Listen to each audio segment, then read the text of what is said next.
Hello readers, welcome back to PJL Books, and today on Off the Shelf the topic is changing course. Well, fiction writing projects are massive undertakings that can stretch over years. In fact, it's not unheard of for books to be a decade in the making. Now you don't need me to tell you that that's a long time. And people change over time. Priorities change, life circumstances shift, and the person you were when you set out writing that book is long gone by the time you write that last sentence. It's one of the many reasons why it's recommended that your first draft should be pulled out of you within the space of mere months, right? So it gives a sense of a unified voice and tone. But it's inevitable that sometimes you will change course, whether on purpose or not. The message of your book doesn't quite ring true for you anymore, or quite frankly you've come up with an even better idea for the course of the plot than the one you've started. So what do? Do you stay true to your original vision, or do you chart a course into new waters? It's a tough question, one with no definite answer or rule. One thing that we can all agree on is that your draft shouldn't be at the mercy of whatever mood you're in that day.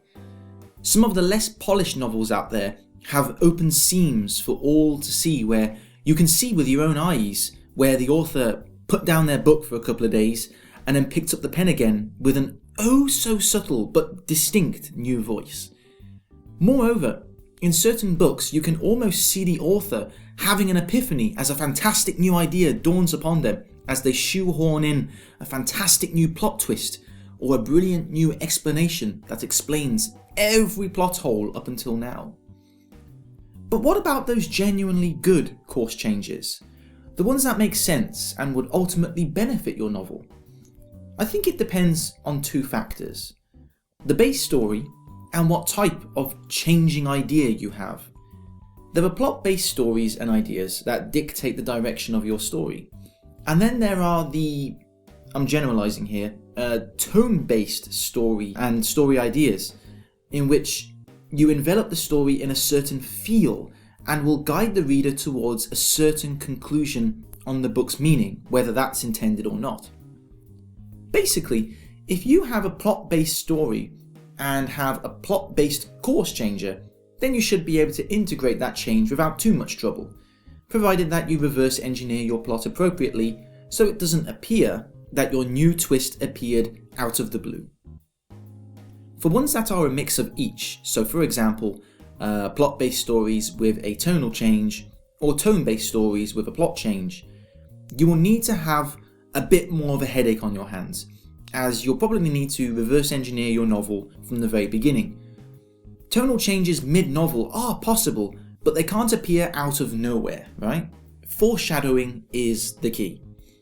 Finally, if you have a novel that is all about the atmosphere and inspiring a certain emotion in your audience, then you should very, very carefully consider the consequences of changing that mid-novel. With a course changer like that, you're basically talking about writing a new novel altogether. Is it worth it? And that's the thing, you shouldn't have to write a book that you don't want to write. But there is a benefit to writing a book that remains true to its vision from beginning to end. There's a purity and a tightness to it. A novel that sets out to do something, does it without wavering or taking detours, the end. Don't sell yourself short on just how valuable that is. And that's it for today's Off the Shelf. Thank you very much for listening, readers. This is going to be up on my PJL Books website, and the link is below. So if you'd like to read that and pass me a comment on what you think, whether you agree or disagree, I'd much like to hear from you. Thank you very much, and see you next time. Bye bye.